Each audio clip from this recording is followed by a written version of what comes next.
everyone, it's Mads, and today I'm going to be doing the mid-year book freakout tag. This tag is about reflecting on your first half year of reading. What were your favorites, what were some of your least favorites, and looking forward to the second half of the year of reading. I will be linking the original creators video down below, so go check that out.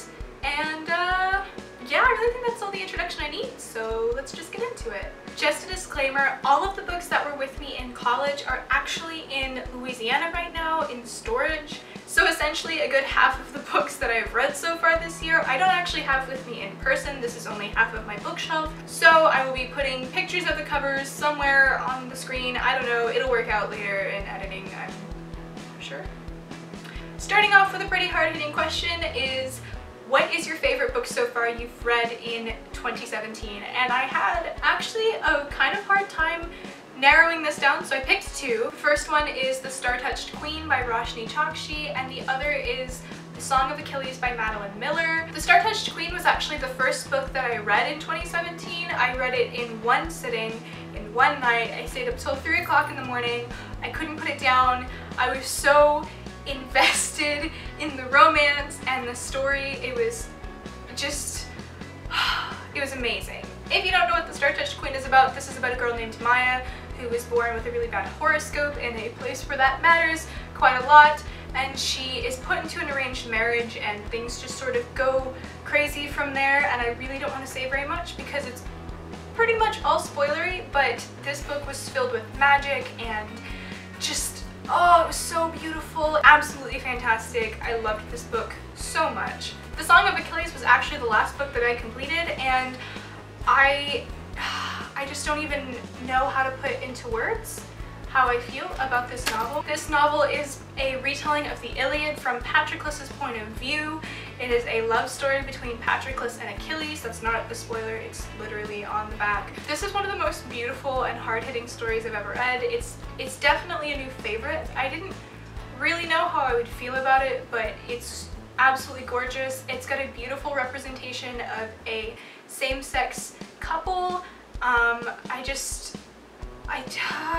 don't know how to sing enough praises for this novel, so I'm just gonna put it down now. There we go. Question number 2 is the best sequel you've read so far in 2017, and that has to go to Spindle by E.K. Johnston. This is the sequel to 1,000 Nights by E.K. Johnston, which was a retelling of 1001 Arabian Nights. This is a retelling of Sleeping Beauty set in an Arabic culture, and it is absolutely beautiful. This is probably one of the most unique retellings of Sleeping Beauty, and it was absolutely gorgeous. The side characters were phenomenal, and it wasn't actually narrated by Sleeping Beauty, and yet I feel like I got to know her and her mentality so well, which is pretty unique. And the love story in here developed really slowly and very realistically for the situation. I just thought it was absolutely gorgeous. Question number 3 is a sequel released in 2017 that you haven't read yet, and that's all of them. I managed to narrow it down to 2. The first is A Crown of Wishes by Roshni Chokshi. This is a companion sequel sort of thing to The Star-Touched Queen. It's about her little sister Gowri, who is one of my favorite characters in the first book, even though she really didn't have a lot of time on page, I guess. She didn't get a lot of time in the novel, but she was definitely a favorite, and I'm really excited to read about her quest because it looks really, really fun. And it came out in March, and I haven't gotten around to it yet.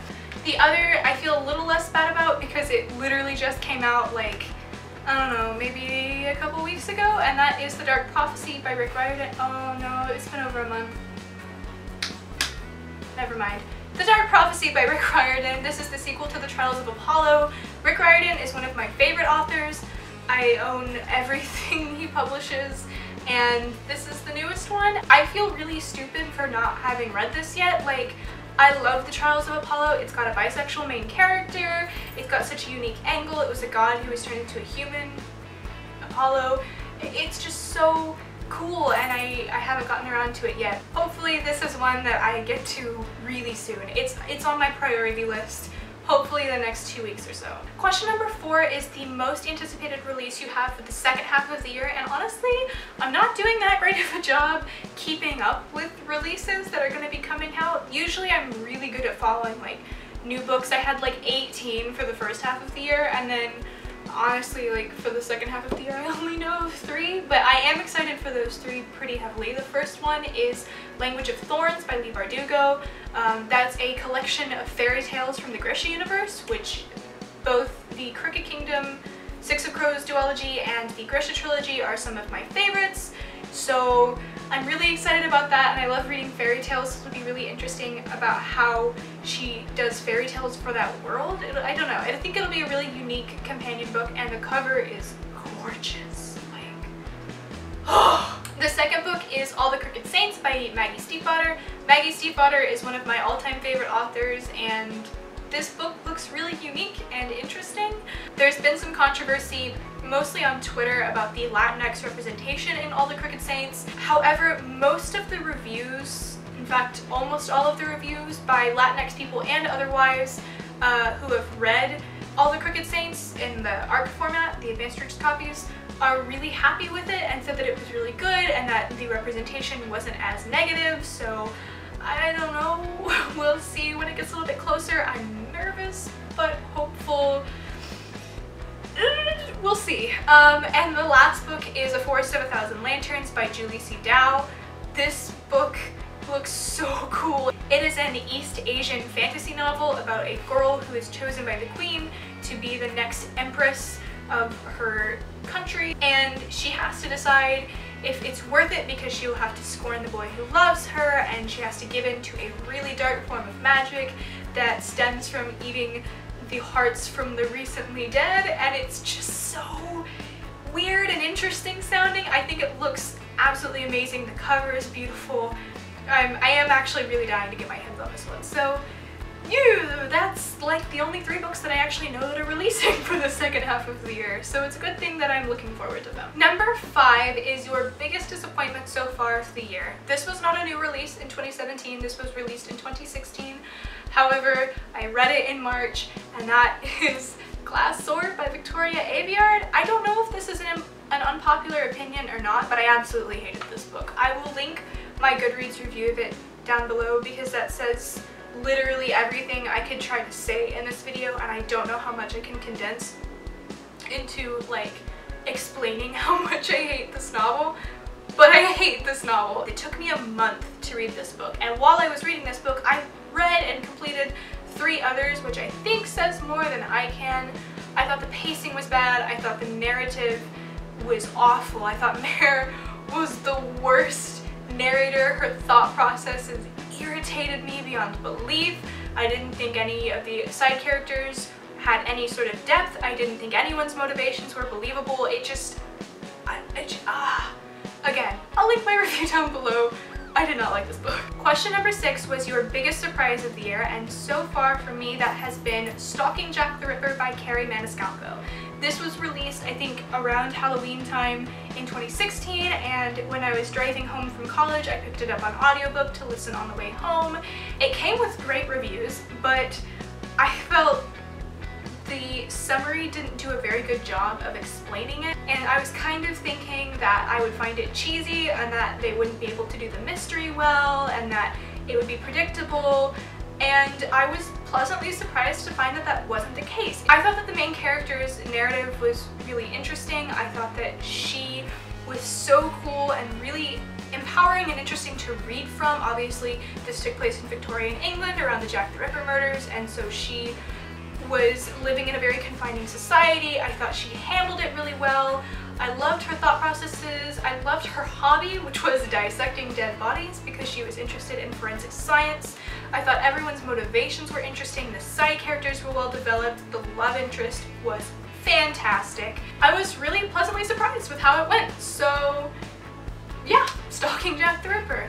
Number 7 is your favorite debut author of 2017, and I went with Robin Rowe from A List of Cages. As far as I can tell, this is actually her debut, so I'm pretty sure this is a debut novel, but this book was absolutely fantastic. It hit me in all the right places. It was heartbreaking while also being like one of the happiest, most light and enjoyable things I've ever read. That's really difficult to do because the subject matter of this book is really dark and really sad, and this book definitely had a low point emotionally where the characters were going through some pretty horrible things, but the friendship in this novel was so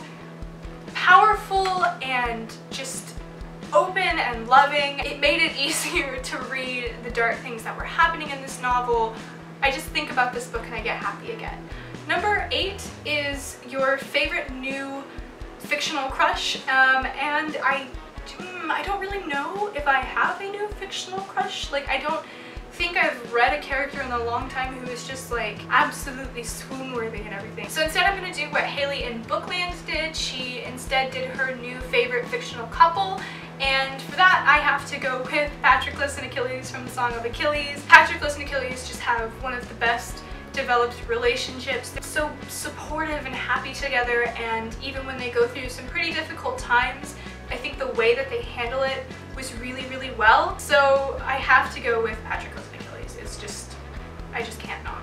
Question number 9 is your newest favorite character, and I have to go with Karu from the Daughter of Smoke and Bone trilogy. I read the first 2 books already this year, and when I get my other books back, it's in Louisiana. When I get the other one back, I'm like dying to read it. Karu is my favorite. She's funny and clever, and she's been through a lot, so she kind of reflects that, but she still manages to be like just a little bit spiteful and a little bit spunky amidst everything that's going on, and I love her for that. I think she's so relatable and yet so unrelatable in her humor and the way she handles situations all at the same time, and it's really appealing to me. I love her so much. Question number 10 is a book that made you cry, and only one book, remarkably, has actually made me cry so far this year, and that was The Graveyard Book by Neil Gaiman. I am like a really big sucker for bittersweet endings, and that's what this is, and it was just so well written,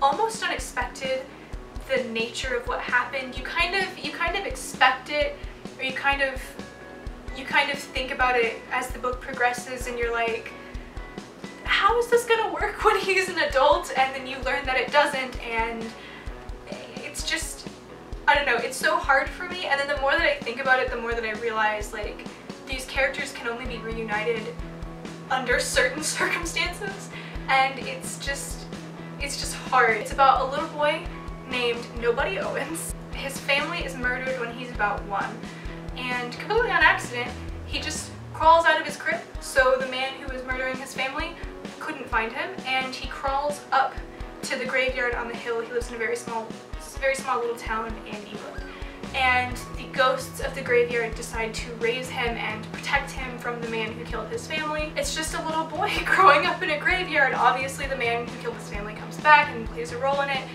and I think everything in this book just came full circle so beautifully. And the plot twist in this book I just didn't see it coming. I feel like I should have, and I feel really dumb for not, but it was just set up so well and then dropped so nonchalantly that I had to reread the paragraph like 8 times to realize that I had actually read the plot twist correctly, and it was just so well done. Absolutely beautiful book. I sobbed like a baby at the end. Question 11 is a book that made you happy, and I don't really know if this counts or if this is considered cheating, but it's in book format, so I'm gonna choose it anyway, and that is the screenplay of Fantastic Beasts and Where to Find Them by J.K. Rowling. Like I said, I don't know if this really counts because it's technically just the script of a movie, but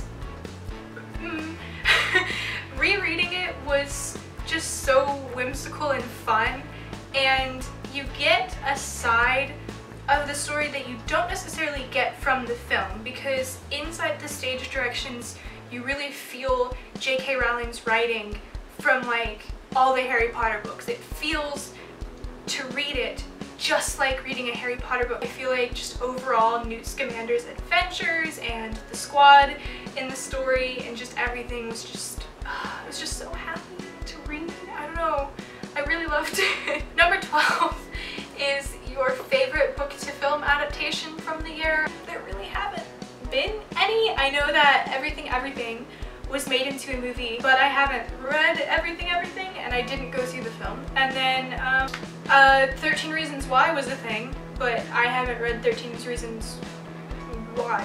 13 Reasons Why, I haven't read it, and I didn't watch that either because of reasons. I have like issues with it, and also like I don't want to. So we're remarkably short on book to film adaptations, actually.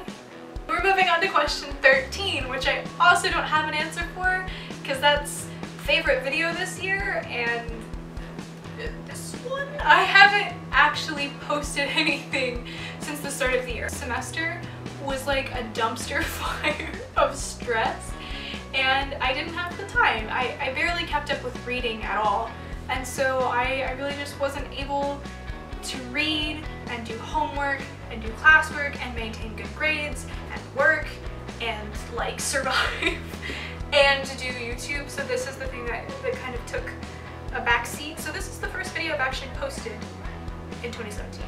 Hopefully the rest of the year is better. I don't know. Number 14 is the most beautiful book that you've bought this year, and that is, like, without a doubt, A Treasury of Irish Fairy and Folktales. Yeah, from Barnes & Noble. This is an anthology of just tons of folk tales and fairy tales from Ireland. It's the Barnes & Noble like classics editions that they have, and it's just so beautiful. The color scheme, the greens and the golds and the silver, is just like one of my favorite color schemes of all time, and the knot work that's on the cover, they've got like a harp up here and like the knots in the corner. It's just so beautiful. I just look at it sometimes. Like the back of the cover is beautiful too. Like I don't know if you can see it. My camera won't focus, but like it's just gorgeous. It's just so, it's so beautiful. I'm just fangirling over my own book. And the final question is, what book do you want to read by the end of this year? And there's so many. I have so many answers for this, and I'm not even gonna try to pick because there's so many. So like, there's the sequels that I mentioned earlier, but there's also more. This is one that I'm ashamed I haven't completed yet. I feel really stupid because I know I'm gonna love it, and that's Crooked Kingdom by Leigh Bardugo. I got it when it came out. I actually pre-ordered this book, and then I didn't read it, and then I continued to not read it, and then I continued to not read it. Also,